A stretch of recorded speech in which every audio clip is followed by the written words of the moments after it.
news for you. Yes, I do. I'm like your angel of love, girl. I've come to see you through. So when you cry, let me wipe your tears. When you're scared, I wanna be there to calm your fears. When you're in need, baby, ring my phone. I'll run right over and we'll make love all night long. What it is, what it is, what it is. Can you hear me? Can you hear me? Call that the nipple song. Why the nipple? That's the nipple song. Why the nipple song? Because it's a rub your nipple song. Hey man, I got a song called Protection. They used to call it the condom song. So maybe all my songs gonna have alter egos, man. Y'all doing all right, man? Fantastic. Yep, I'm just sharing the show to my page. Yeah, I am trying to do the same thing. So I think I shared it a couple times already. Yeah, you known for sharing, ain't you, Robert? Different context. Okay, my bad. I apologize. Y'all doing all right, man? Hey, I want to do something we haven't done in a minute because we've become so comfortable on the show. But I think it's the perfect time to do it since we don't have one illustrious guest tonight. We are honored and blessed to have two. In case you are a new watcher of the show, haven't tuned in very much, I just want to do a quick round robin. Let everybody introduce themselves. Take about 30 seconds. Tell us who you are, including the regulars. Tell us who you are, what you do, where you can be found, how you can be utilized. And I think we'll start with the guest that is the newly nuptial. I was gonna say newly nuptial, but you and Mel are newly nuptial. So, but come on, with Carlos. Yeah. So that's right. Last time I was on, I was engaged. Yeah, it was about to go down. Now I'm married, and our brother Glenn was in my wedding, which was great. But I'm Carlo Kennedy, going by Low, because I figure if Kanye can go by Ye, I'm just going to start going by Low. So call me Low from now on. Happy to be a part of the book that a lot of us contributed to, which is the Lessons for the Little Boy, and author of the time signature novels. So and marriage expert. 3 times a charm, right? You are not really the only person we could ask that question tonight, but at any rate, I can let me say something to you. I've never been able to say since I've known you anyway. Tell your wife I said hello. All right. Eric, good to see you, brother. You are as handsome as you were the last time you were on, with your dimples popping into the screen. I've lost a little more here. I'm thinning out over here. Yeah, but try not to let the world stress you out, man. I know it's hard, but hey, man, introduce yourself to the viewers, man. Let them know who you are, what you do, where you can be found. All right. Good evening, everybody. Eric Hampton. I am a staff pastor at New Life Covenant Church. John Hanna is our senior pastor. I am the chief administrative officer there, so I do a lot of behind the scenes work. And you can find me on YouTube, erichampton.com. You can find me, that's my website. I do consulting. I help schools. I consult for mental health agencies that help young people. So I just try to give back, and I'm in the nonprofit sector. So it's always a pleasure to be in the cave. Awesome, man. Both of you guys, man, we always enjoy you two guys particularly, man. It's cool to have you both on at the same time. Mel Rob sitting by the window getting some of that good air. Tell the people the myriad of things that you do and where you can be found. Mel Roberson, melroberson.com. I do a little bit of everything legal. Play on words in there too. A little everything legal. Yeah, so everything's on my website. I don't need to waste a lot of time. for you regulars that are on here, thank you for joining us. Please share it. Actor, poet, professional development specialist. Yeah, I'm ready to jump into the show. Eric, I think I might have missed when you were on. I don't think we were on the same. Were we on the same time? Really? I think we were. Really? 3 years of doing this show, I have a hard time sometimes, and a concussion later. So I apologize if we. Hey man, there are some times when guests come on and I can't remember if it's the first time or not. I totally relate. Robert Hazard, what you be doing? Man, hey, listen, it's Robert Hazard. For those that know me, I actually do consulting as well, like Mel, with small businesses, kind of a business equalizer to help them with innovation and mobility strategies. So that's what I do. I've written a couple books, thank God for that. And I get to hang out with you guys every Thursday night. There you go. Absolutely. I'm your humble host, Sean Mason. As Mel would say, I do a little of this, do a little of that. I do a little singing, professional photographer. I'm part of Lessons for the Little Boy. Got some independent book ideas, as well as some independent podcast ideas that I'm massaging. So, and like Robert says, I get to hang out with you guys, man. So that's what I be doing. Hey, let's kick it off, man, with this question that I've been nursing this question for a couple of weeks. Actually, just trying to figure out if my verbiage was what I wanted it to be. But I want to ask you a twofold question. A bit layered for Eric and Carlo, Eric and Lo. But I want to know, what do you need besides sex from your woman or your wife? But in addition to that, what do you offer other than money? Let's say, for an example. And I think I want the right reverend to jump in on this one first. What do I need? I need to be assured that I am always respected. I don't have to prove myself. I don't have to earn my way to respect. You respect me regardless of my salary. You respect me regardless of how the world sees me. You respect me if I'm unemployed, underemployed, on my way back in corporate America. That's what I need in addition to sex. What I bring, more than just a voice to our 5-year-old and our 2-year-old, what I bring is I take care of the house. Now, she is, I guess, the accessorizer, or she associates everything. But if you come here on any given day, our house is unique. I clean this house. And when I say I clean this house, I got the Swiffer. I'm washing laundry. I'm mopping, and my boys see me. So I take care of this house. I take care of my wife. My wife takes care of me. So it's a mutual kind of thing. I remember when we were dating, she told me she never wanted to cook on the weekends. Fine, no problem at all. So we have a unique relationship where I change diapers. I know some of my male friends, they don't touch any diapers for whatever reason. That's fine. But we have a unique hands-on relationship.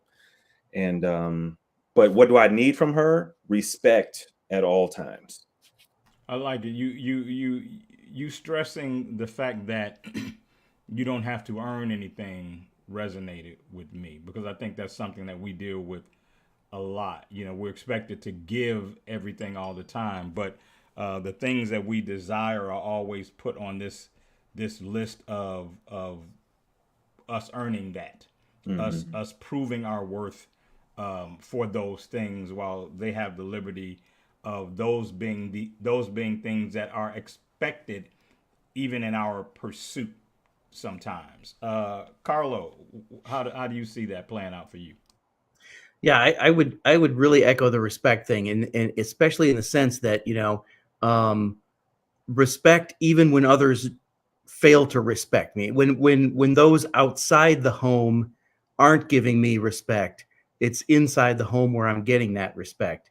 And I think, well, I mean, I think intimacy is important, but it isn't just sex, right? So I don't know if you're familiar with the 5 love languages, but I think that's a really important thing. So my love language is physical touch, right? And my wife's is too. And so we give each other physical intimacy that isn't always sex, but it's, touching and closeness and the back rubs and all of that stuff is super important.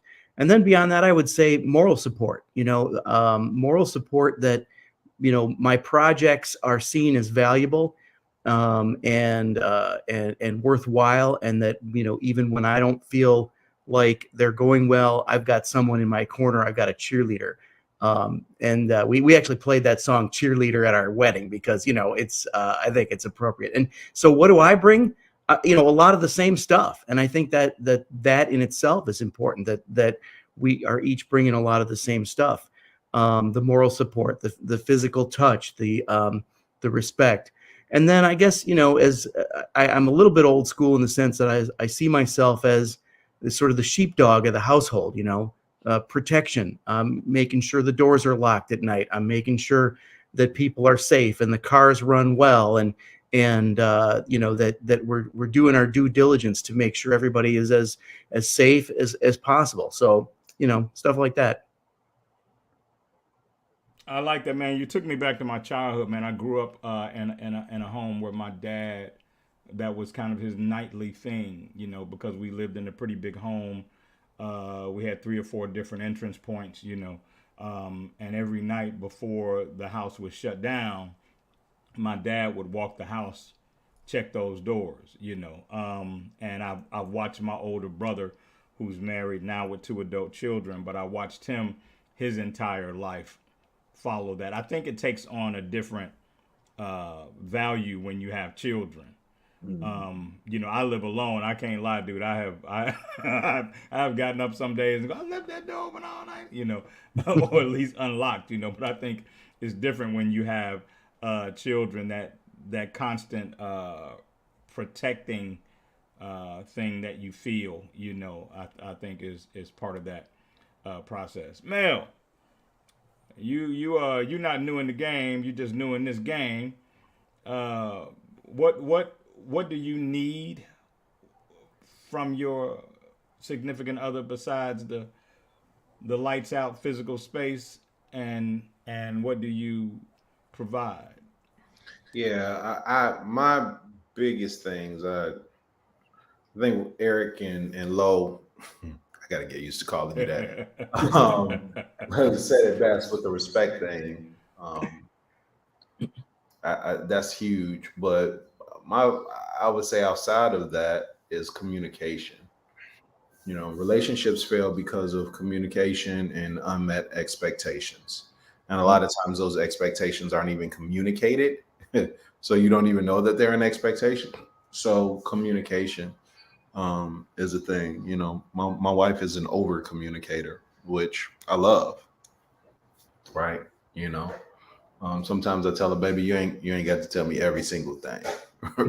Right. Not every, but I don't want to stifle who she is. She's an over communicator, and I'm okay with that. So yeah, I think if that was my one answer, what do I provide? Look at me. All this. It's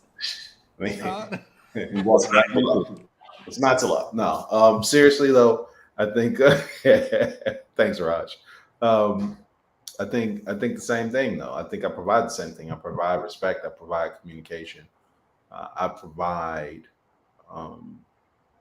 What's the word that I want to look for? That I'm looking for. Consistency. Right. She never has to wonder who I am. She never has to wonder what I am and what I'm not capable of. I'm very clear in what my morals, values, what my commitment is. She never has to worry about my temperance. Not that I'm not tempted, not that, I'm married, I ain't dead.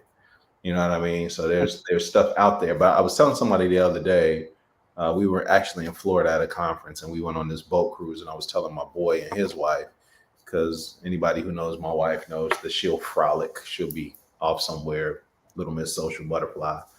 But I was like, man, it's a different feeling when, and there were a lot of fine women in the room. And I was telling them, I was like, it's a different feeling when there are all of these people in the room, but my eyes are only seeking one of them, right? That's the in this crowd of hips, lips, and everything else that's out there. I'm only looking for Mrs. Monique Roberson. So, she doesn't have to worry about me. I'm consistent. Now, all of my consistency ain't necessarily a good thing. I might be consistently a smartass every now and then. I own who I am. but I'm consistent. You know what you're getting.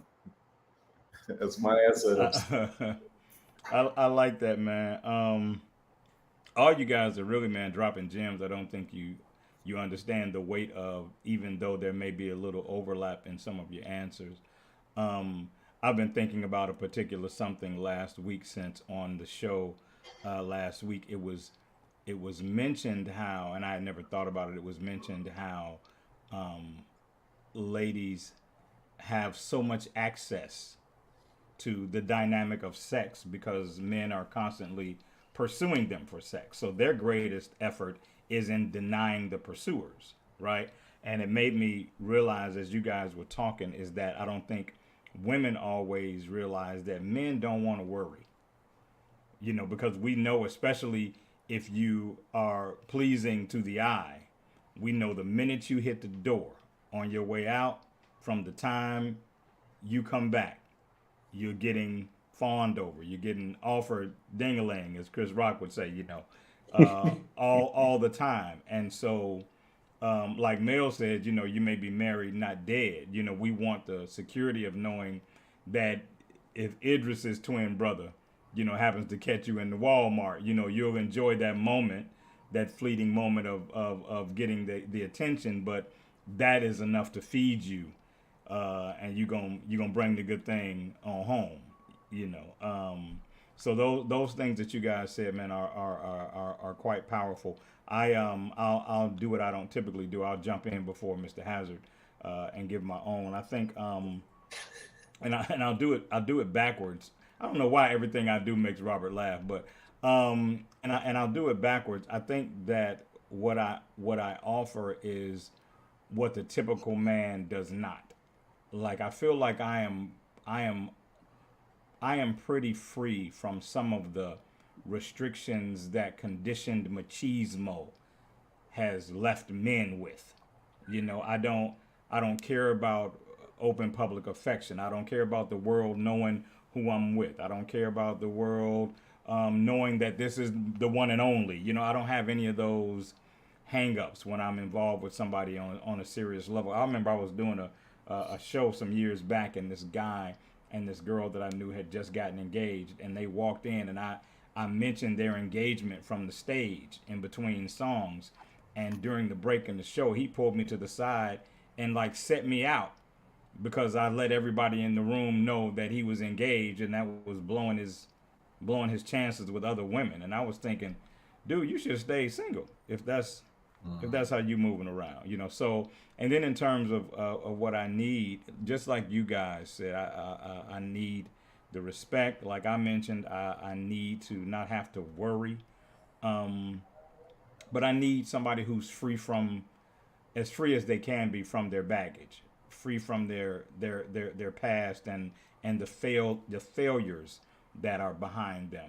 Because oftentimes what I've learned is, and I've been guilty of it myself, somebody will do something reminiscent of something that you've experienced in the past, and then you define it with that brushstroke, like this is what that is. And in actuality, it may have some similarity, some commonality, but it might not be that thing.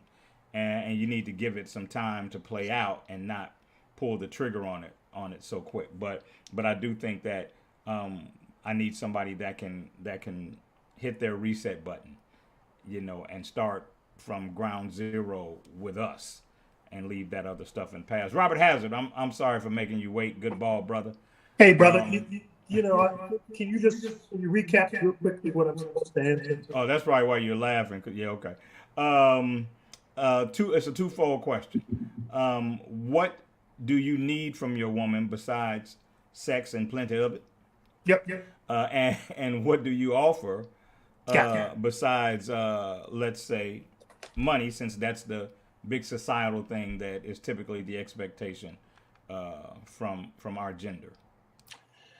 So here's the thing that I need. I think the guys have already said it, Mel in particular. It's all about respect, but for me, it's about emotional security. I want that. I'm going to give it to you as well.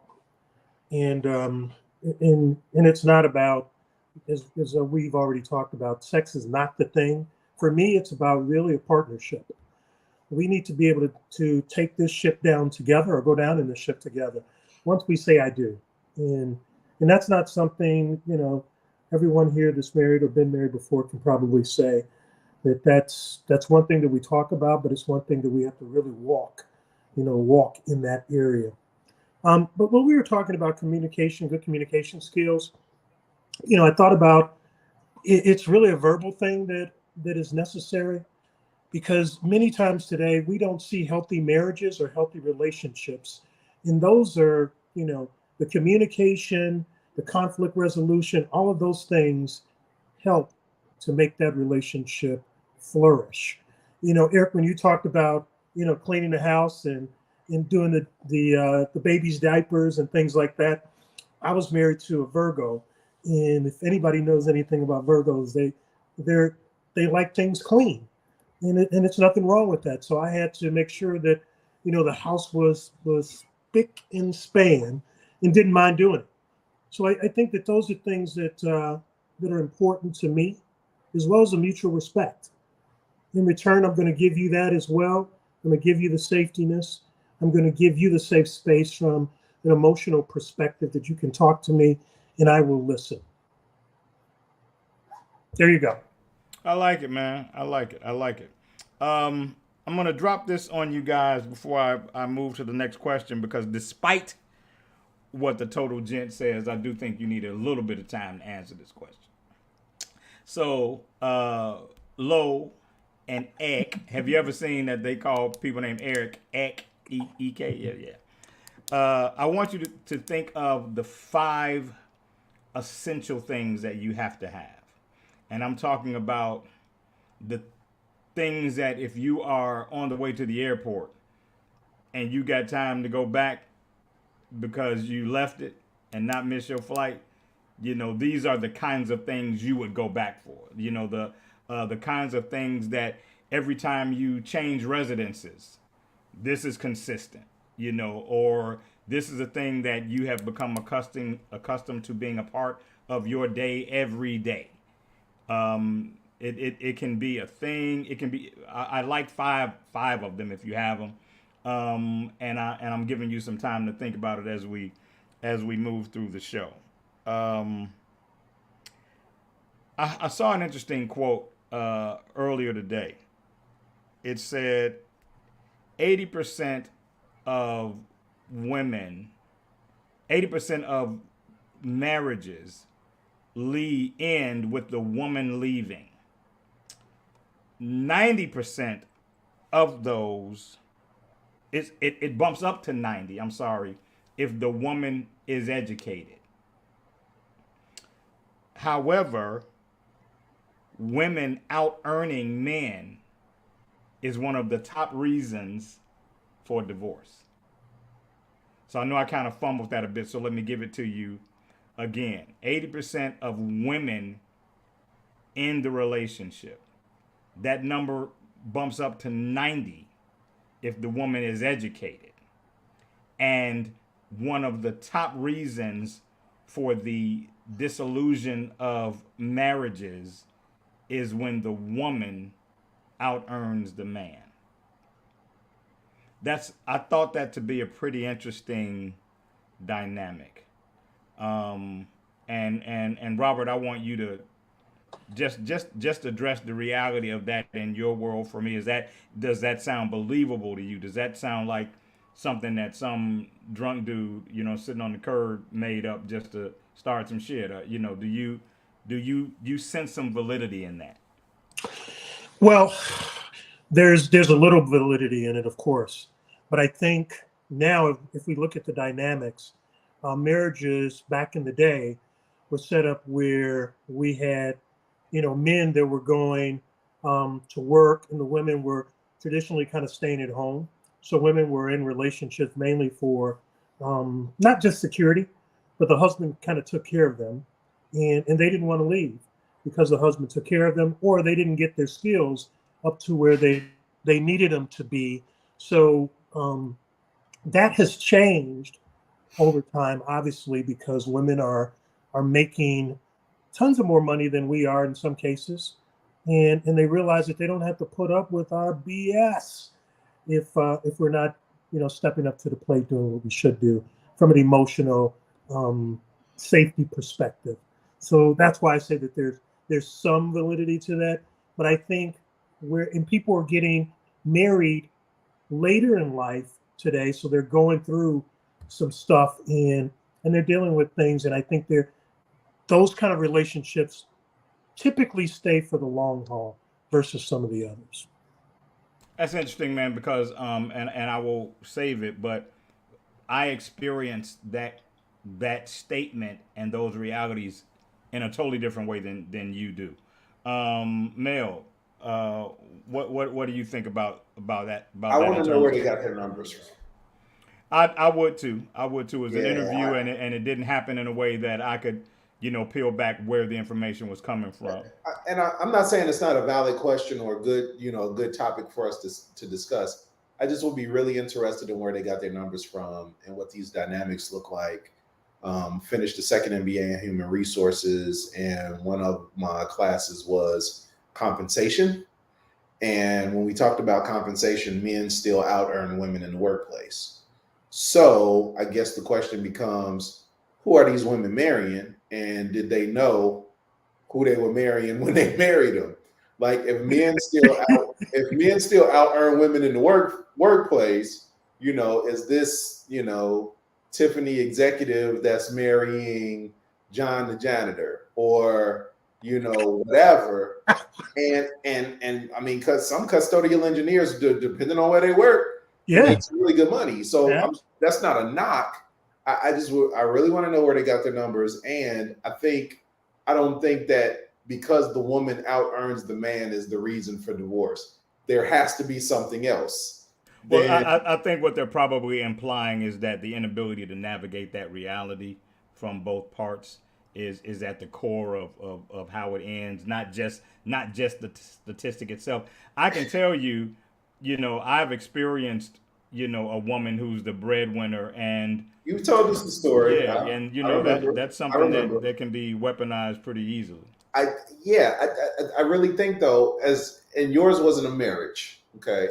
So I think that if people take vows and there is love and communication, and the woman has a career that advances rapidly and the man doesn't, depending on the level of maturity of the people will determine on if their relationship lasts or not. If I mean I do well for myself, right? If Monique all of a sudden quadrupled my income, she still ain't going nowhere. Right, You right. know what I'm saying? She not my wife, right? So Yeah, that's always, the reality that we we're looking for and we're hoping for.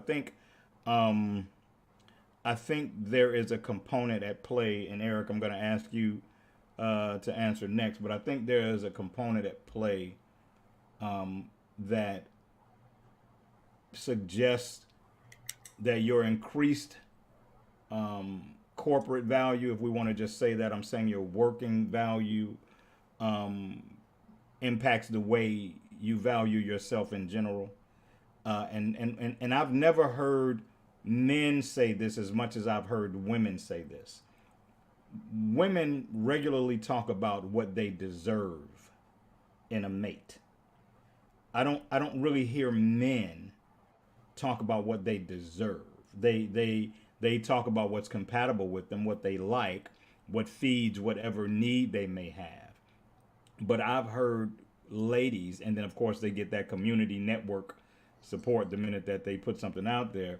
I've heard ladies talk about what I deserve. I deserve, to have all my bills paid, as an example. Or I deserve to go to Jamaica 3 times. I deserve, and so I think that as your personal value increases, I think what you maybe feel like you're best suited for could change, and if that's not who you're with, then you may start to see that person differently. Real quick, Mel, so I can get those other guys in. So I dated a woman some time ago that said, "I just want to be adored," and I told her, "Then do something adorable."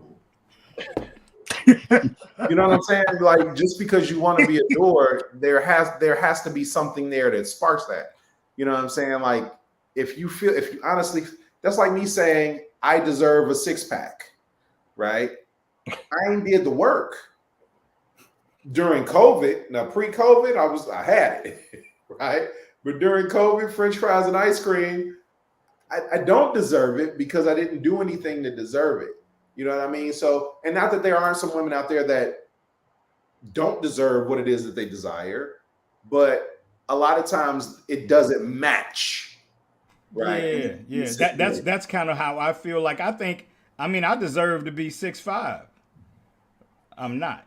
You know what I'm saying? Like, there's what you deserve, and then there's what your reality is, and you have to at least try to base some of the things that you deserve or want on your reality. My father was 5'7" and my mother was 5'2". 6'5" is a far shot for me. It could happen as an anomaly, but yeah, you know what I'm saying. So I think that we can be, and all of us are a bit delusional in terms of our own self-worth. We all think we deserve the creme de la creme, and I don't think there's anything wrong with that. But I think sometimes we can let it drift into a place of what's not realistic. Lo, talk to me. What are you hearing? What are you thinking? I think Mel is onto something when he says that there's something else at work here. And Sean, you may have hit the nail on the head when you talk about this entitlement attitude of deserving something, because, peel back the money issue. And I think under that is this entitlement, like because I make more money, or because of this, or because of that, I deserve X, Y, Z. And this is my 3rd marriage, right? I can tell you exactly why the first 2 marriages failed. It's because I was married to women who had grown up in a household where the woman made all the decisions. And so they had no role models for compromise, teamwork, or negotiation. And then when it came to being in a marriage with someone, I did have good role models. My parents are still together. Compromise, teamwork, and negotiations. Well, someone who doesn't have that in who thinks they deserve to make all the decisions, who thinks that because their mother made all the decisions, they need to make all the decisions, then they see any negotiation as a loss, and they can't deal with that. And so then they want out, and they want to go somewhere where they get to make all the decisions, and they're still single. So don't get me wrong. I'm not saying there's anything wrong with people who come from a single parent household, but I am saying that if you're going to marry someone, look at their family of origin, compare it to yours, and see if the same people or different people made all the decisions, or whether there is a history of knowing how to compromise and negotiate. And at least that's something to have eyes wide open going in. That's awesome. It's so funny that we learn those things after being married 3 times, right? And yeah, it's going great. I'm 7 months in, and it's going great. Yeah, that's amazing, and that's awesome. Well, Sean's taking a break. Eric, do you have something that you want to share with us on that? You guys can still hear me. I'm still here. Yeah, understand. Sound-wise, yeah. Well, I do agree with Mel. I would love to know the demographics, the geographical location, um, education, faith of these folks, to come up with these numbers. 80%, 90% of educated are more likely to leave if they earn more. I would love to know, how long have they had to earn more? And when we say earn more, 15,000 more, what are we talking about? Or, Right. it's very relative. And I keep going back to maybe my church, I guess, since I've been a pastor for several years and whatever. If somebody was to come into my office, not somebody, both of them, the man and the woman, the husband and wife, come into my office, and that's what we're talking about, I'm going to probably want to say, I won't say it, but I'll probably want to say, you're being selfish. Get out of my office. If you're looking for me to co-sign, he's not abusing you, he's not hitting you. Is he going to work? Is he looking for work? Is he working 2-3 jobs and still not making up? I'm floored by this. Now, if you want a divorce, just say you want a divorce. But we're not going to just say because I make more money than you. Yeah. Let me ask you this. Do you think that there is, because I believe, women have become notorious for the perceived male behavior being the reason that they do A, B, or C. It's always, well, men do it all the time, or men get away with this, or I'm just doing what men do. Do you think that there's some onus in that dilemma that men are responsible for? Because, like, I think it was Mel that mentioned, the different era. There was a time when, men just made the money and, the woman stayed home and all that. Do you think there's some onus on the men in that dynamic because of men that abused that space? Because I myself know men that felt like they had carte blanche to do whatever they wanted to do, Christ-like or not, because they were bringing the money in and they were paying the bulk of the bills. And so, they weaponized being the breadwinner themselves, and was like, hey, as long as I'm paying the bills and doing A, B, or C, there is no government for me. And so as a lot of women correlated what was once women's lib to what has grown now into the whole different culture of independent working women that often make more than men, is there some blowback, do you think, that's present from men that abuse that space? And it's kind of like, okay, well, men used to make all the money and do what they want to do. Now I can make all the money and I can kick you to the curb just for that, if that's how I feel. No. No, Robert, come on, talk to me. No. I think that, and I think the guys will probably agree too. We've got social media. We've got a lot of different things that are pushing that narrative, which is not true. There's just as many men that have. Which narrative do you mean, Rob? The one where you just said that the man is saying, "Hey, I can weaponize, to use your words, the woman and treat her a certain way," and now it's coming back. Well, I can't. I don't believe in universal affirmatives. Of course not. But I can say I've known men that looked me in my face and said they would starve in their own house before they cook because they bought the food. Yeah, but I guess I want to say this. There are obviously always men like that, but there are a lot of good marriages and good men out here as well that don't cheat, that don't that take care of their families. And I think that we don't see enough of that happening or coming to the forefront. So because we don't see it, we don't think it exists. And so you've got the naysayers over here saying that this is how I'm being treated in my household. And that gets loud because those women are saying those things. But guys, we gotta realize that there are some really good men that are taking care of their families and changing diapers and doing all those things. So I'd like to just push that other part down where we're not, because then we're propagating that as well. Well, I think we have to also consider. I'm getting ready to do my Cortez Mac impersonation. Getting ready to make some people mad. But I think that that culture is often perpetuated with some intentionality by women who want men perceived that way. Maybe it feeds their own baggage and the way they navigate their dating lives or the decisions that they make.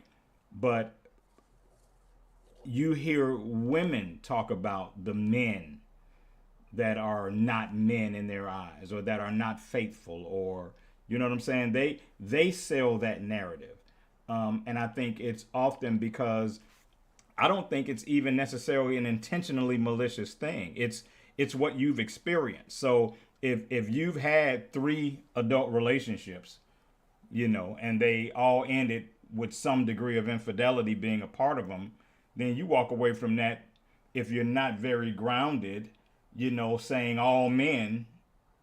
And when you hear that, it affirms the reality, you know, so you speak on it. But then you hear about somebody else who's never cheated, yada yada yada. It doesn't affirm you. It's not something you have any relationship with, so you're not necessarily going to perpetuate that or profess it, because it's not real for you.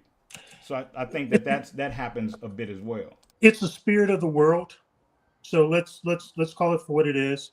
You know, it's a spirit of the world. The world is a satanic influence that is happening. So let's call it that. And that's why you're hearing more and more of this type of stuff. I'll let Eric and the other guys speak on that. But again, I say no to that narrative. Oh, I don't mind you doubling down, brother. I don't mind you doubling down at all. Come on, Mel. I think it's a little bit more than that, though, right? Because you're and this is even not. I'm not even talking from a spiritual standpoint. From a physiological standpoint, the body stores trauma, right? The human body stores trauma, and the reason we do is because it's a defense mechanism, right? So if you are living a great life and there's no reason for you to be on the defense, what you take in mentally and physically is not the same as what you take in if you have to fight, or you're threatened, or you have a negative experience, because there was nothing for you to have to counteract that negative experience or deal with, or that positive experience. There was nothing for you to do. So since the body stores trauma, when we're hurt, it's easier for us to put guards up or develop a sense of, we don't want this to happen again, so we shield ourselves and stay away from it. It's easier for us to do that than it is to pull on the, and not that we should do it, but it's just a normal physiological thing that happens. You know, I'll use this example real quick. When my nephew, he's technically my cousin, but he's so much younger than me, he calls me uncle. When he was a little kid, he was running through his mom's house, his grandmother's house, and there's a part where between the living room and the dining room, the step is uneven. And he tripped and busted his face wide open, right? Now, he was about maybe 3 or 4 years old when that happened. From the time he was 3 or 4 years old into his teenage years, he always walked slowly over that little hump. 17 years old now, you know, and he's slow poking over this hump that he could easily step over because his body stored trauma, and he thought, there's something here that I need to protect myself from. And that's what happens in relationships. I ain't even gonna lie. Y'all know I got that you know what you did moment with a previous ex who just you know, her character inside of our relationship was less than amazing, right? There are still things from that, even though I know my wife is not the same person as her, things pop up, and because the body stores trauma, my reaction to them, even though I know there's nothing there, is still somewhat different. And I have to fight my reaction in order to change that narrative inside my relationship. But you're remarkably aware of And the way that functions. and it goes back to what you're saying. That's why so many people, if they've been hurt, they automatically anticipate. I agree with that. Because their body stored that trauma and they haven't done anything to try to figure out something different. So yes, I am aware, but to answer your question, the average person who hasn't done the studying or hasn't had this experience or these types of conversations are not even going to recognize it, because at the subconscious level, all they're doing is responding to something that's happened to them before, or they're responding to a groupthink. Exactly. Right? And Robert, that was the point I was making to you, is that they speak to it because it's real for them. The other thing isn't real for them. So even though it exists and we may have intimate experience with it, they can't speak to the reality of it because all they've experienced was the opposite of it. And that's why I said I don't think it's malicious, but I think it's often put out there. And when it's put out there, it has its own energy and it has its own responses and all of that. Eric, I've been watching your eyes glisten and sparkle like you really want to get off your chest some of the things that are swirling around, man. I want to hear from you, especially when Robert said it was satanic. I was like, oh, it's finna get good. Come on, Eric. No. Make sure I'm not muted. Okay. Sometimes I just think, what do women want? Just like you said, what is my list that I can't go to the airport without? What does a woman want, whether they know it or not? I think it's love and security. Hey, man, I hate to cut you off, but I got to share this story. I don't quote Steve Harvey very much because I don't think he says very much that's quotable. But I watched the video of him this week, and he was interviewing a lady, and he asked her what kind of man she was looking for, whatever, Rod. And she said he's got to have his own car. And I'm not making this up. He's got to have his own car, got a job. He can't live with his mama. And Steve said, see, that's your problem right there. He says a whole bunch of raggedy ass dudes that have their own house, drive their own car, don't live with their mama. Like you don't even know how to look for what you're looking for. You know what I'm saying? And so he tried to explain to her, you're talking about a list of things anybody good or bad can have. Right? So what you want to look for is the character of the person. Yeah, we want some bells and whistles. You want to roll over at 4:00 in the morning and be pleased, but don't get it twisted. A nice car, a big house with a pool, a big bank account, that can be attached to a whole asshole. So and I don't think you want an asshole, right? So even if you want those things, that's cool. You don't want to define your search that way. You don't want to define your search that way. And I know I'll cut you off, Eric. So ring the rest of that out if you got some for me. I just didn't want to. You got a better memory than me. I don't have much. Oh, I mean, okay. You did remind me of Shaquille O'Neal was being interviewed by someone, and he said, "I got this house with 20-something rooms in it, 30-something rooms in it. I only use 2." Shaquille also is not married anymore. So if it's about money, if it's about an estate, not even a home, an estate, that's not it. But what does a woman want? Now, first of all, you have to figure out what is love for her. What's her love language? Love and then security. Then what does security mean? It's not just financial. It's not just physical. Do I feel physically safe with him?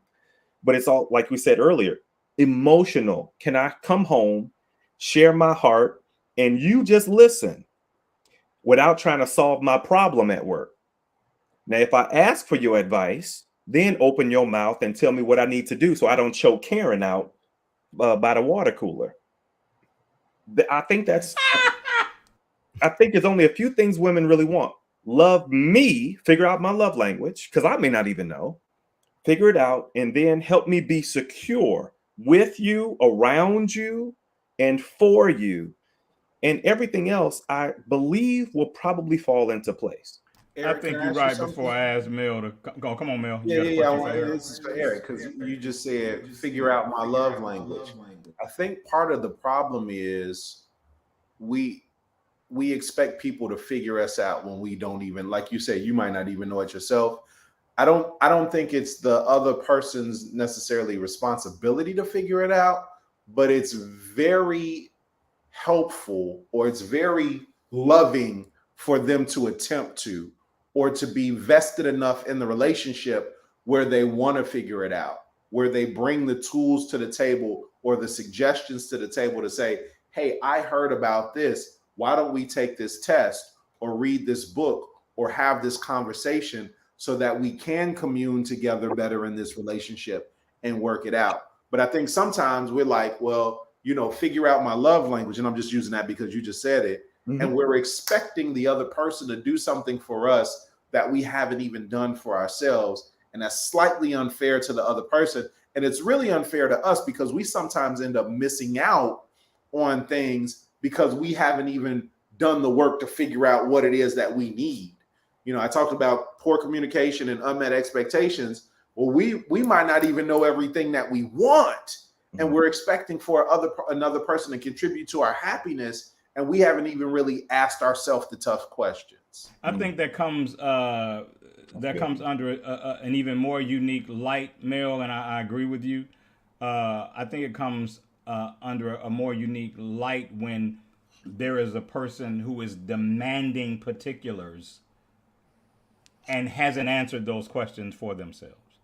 And not to be gender specific, but I don't think men can really get away with that, right? But a lot of times I think women are in the position where they can make all of these demands and create this scenario where you gotta do A, B, or C and fit into this slot, while they haven't quite even figured out what they really want. They know what the world has told them they deserve, but they may not have even come to grips with what affirms them, what really makes them.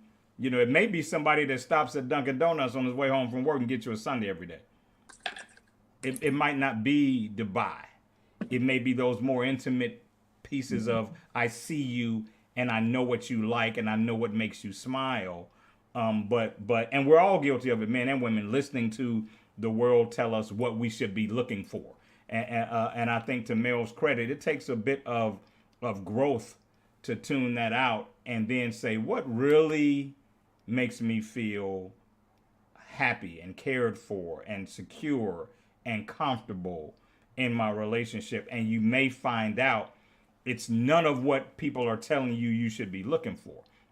And then you're going to have to be bold enough to stand on what your decision is, because when you make those decisions, the people around you that think it should be something different are going to question your decision and say you're making a mistake, especially if it doesn't look like they think it should look.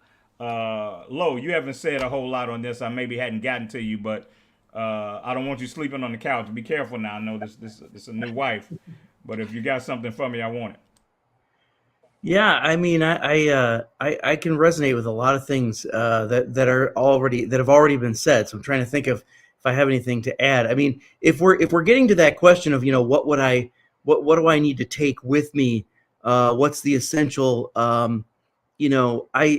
I think I travel pretty light, and if I can bring my wife with me, that's always the best thing. But I'll just say this, it's important to me that I'm a praying man, that I spend time in prayer every day. So I always want to have something that facilitates that prayer. If it's a pocket New Testament, if it's my rosary, if it's my prayer journal, something like that, that would be essential to me. And I think that, I don't know, I mean, I'm sure you guys know where I'm coming from on this, that faith is a huge aspect of all of this.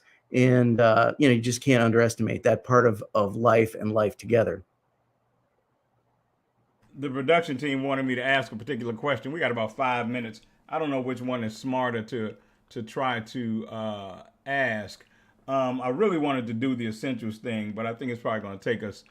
He says never mind. Okay, well then I'm gonna try to squeeze these essentials in real quick, and I'm gonna give you my 5, just so you understand where I'm coming from. My first one, of course, is my camera, right? I'm a professional photographer. There are days when I leave out just to go to the bank, and if my spirit tells me, I put my camera over my shoulder. It's just a part of me, and it's one of those things that there are times. Not only have I made part of my living with it, but it becomes a part of who I am. It's even if I haven't had a client in a week, I may pick it up and do some things with it because I need to stay connected to it, right? The second thing would be my Bose QC35 noise canceling headphones for two reasons. I use them daily. I use them at work. I use them when I'm at home working. And my niece and nephew bought them for me for Christmas about 5 years ago. So they have a great sentimental value. I've replaced the ear pads in them. They're like that thing I need. Another for me would be a hat. I'm a hat dude, right? And it's seasonal. So I got to at least have a apple cap and a fedora in the winter, and I got to have a Panama in the summer because I'm just a hat dude. I keep my head covered, right? The fourth is this bracelet. I've been wearing this bracelet for 4 years.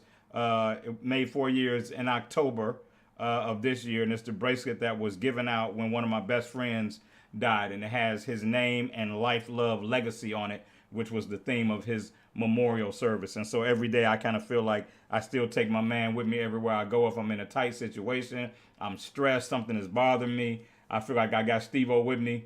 And so this is something I can honestly say, if I can't find when I'm ready to leave, I'm not happy. I don't even like to leave the house without putting it on. It's become that much a part of me.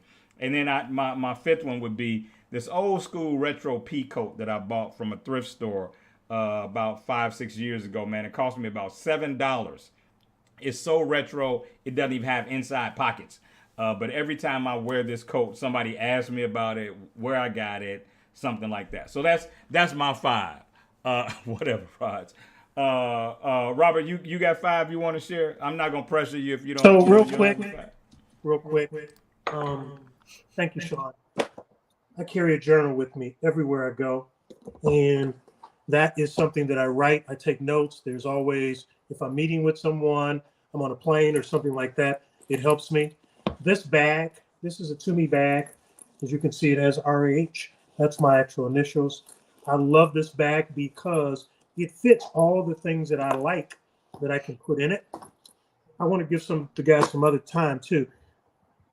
I don't take this Bible with me, Carlo, but a big one. But I don't know if I said, a man has to have some good smelling cologne. So that's something that I bring, as well as for me, glasses. I am a glasses fanatic. So there are 2 pairs. There's a fun pair. There's also a casual pair, that I bring with me as well. Outside of my iPad, I need my iPad because I'm going to be listening to music or taking notes or something like that. Those are probably the 5 essentials. If I had to add a 6th one, it would be my smile. And I move with that one first because I want to inspire people when I come in contact with them to know that life isn't always that bad. There you go. That's good stuff, Robert. I'm sorry I did the blackout for a minute there. That's okay. Mel, you got 5? You got 5, Big Mel? My phone, first and foremost. I never turn it off. I have children that are in different parts of the world, and at a moment's notice, and I have elderly parents, I need to be able to get in touch with them. So that's the first thing. My second thing is my wedding ring. If I leave home without this, not because I think I would be in trouble, but it's a constant reminder of our rings are custom made, and my ring has her birthday on it, and her ring has my birthday on it in Roman numerals. And it's the day that we came into the world for each other, but we didn't know it. So that's the second thing. The third thing that is a must-have. This question is so interesting because you could do it so many different ways. Like, if I was going to be on an island and all I could take was 5 things, what would it be?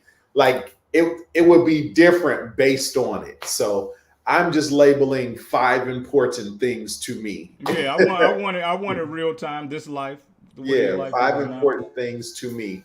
The Songs in the Key of Life album by Stevie Wonder.